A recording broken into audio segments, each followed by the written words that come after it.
Welcome to Community Conversations. I'm Frederick County Executive Jan Gardner, and joining me today is Stuart Harvey, who's the Elections Director for Frederick County. Welcome, Stuart. Hi, Jan. It's nice to have you here today. Of course, nice to be here. We have a big election coming up on November 8th. It's our election cycle for President of the United States, and of course there's many other down ballot elections on the ballot this year. So tell us a little bit about how you're preparing for the general election. Well, we're getting things ready both for early voting and Election Day. And early voting for Maryland begins on October 27th and will run every single day through November 3rd. The hours are a little longer this year. We're going to be from 8 a.m. to 8 p.m. at each of 4 locations, and one of our locations is new. We are still going to be at the Frederick Senior Center, the Thurmont Regional Library, the Urbana Regional Library, but the newest location is the Middletown Volunteer Fire Department Activities Center on Fireman's Way in Middletown. Okay, that's really helping to make more people have easier access to early voting. And of course, I always like to encourage early voting. It's really very convenient. It helps Election Day run smoothly. And in case you can't get there for some reason on Election Day, you know you've taken the opportunity to vote. I always think, the first day of early voting seems to be very busy. But the weekends are there too, and it's so people who are working outside the county can vote on Saturday and Sunday. Absolutely, and a lot of people don't realize they have this opportunity to vote during early voting on Saturday and Sunday, and we encourage them to do so.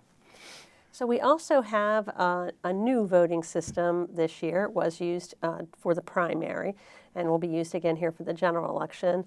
Do you want to discuss how that system works? Sure. It's a paper-based system. Our ballot for the general election is a 2-sided ballot, and when you're issued the paper ballot, you basically fill in the ovals. It looks a little like an SAT test. In the general election, unlike the primary, you do have spaces for write-in voting if you so choose to write in a candidate for any contested office. We have one statewide ballot question on the ballot this year, and we have 2 county charter amendments as well.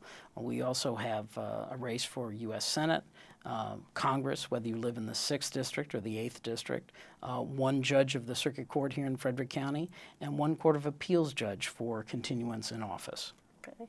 And we also have Board of Education. Absolutely. Yeah. So there are a lot of races on the ballot, and so I know you've sent out specimen ballots. And so everybody who's registered should have received a specimen ballot so that they can spend time reviewing it and familiarizing themselves with all the races as well as the questions that are on the ballot. And what's important is you can take that specimen ballot, you can mark up your choices, and you can take it into either the early voting center or on Election Day, take it to the polling place. You can take it right into the booth with you so you can quickly and easily mark your ballot. Okay.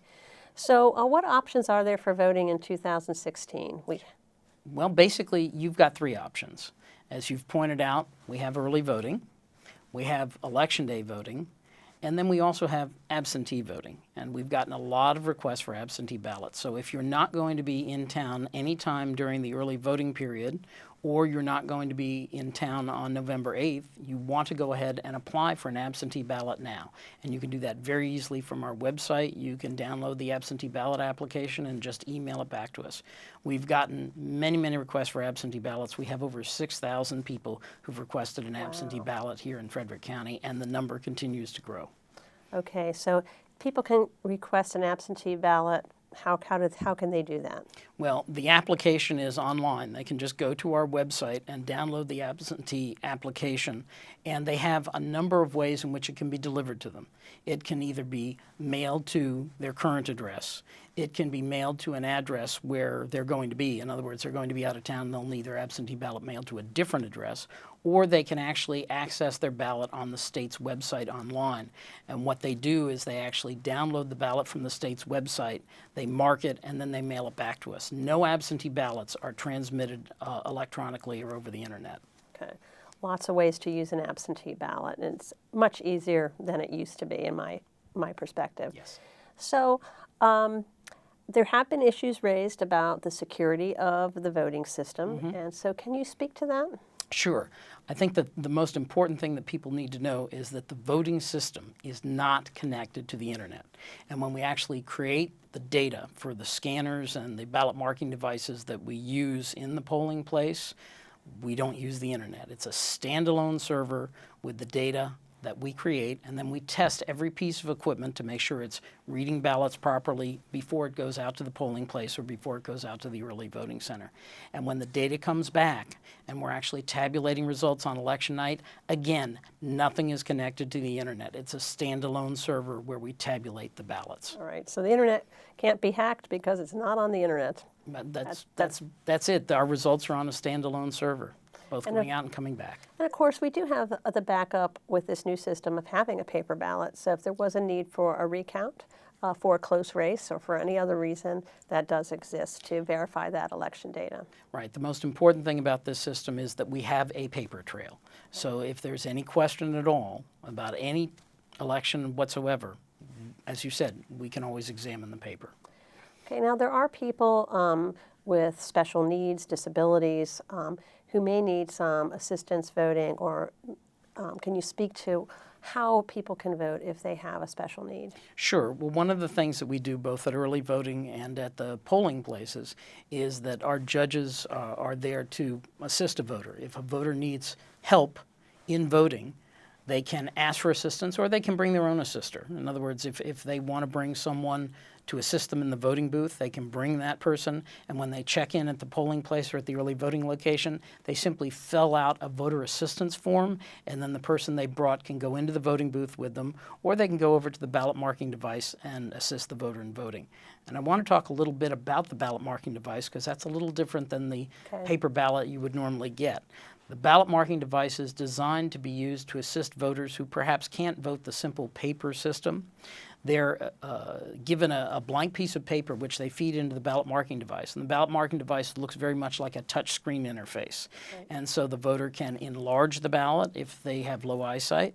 If they are blind and want to vote unassisted, there is an audio ballot on that ballot marking device.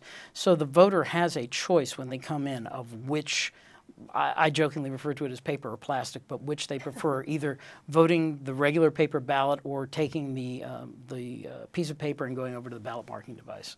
Okay.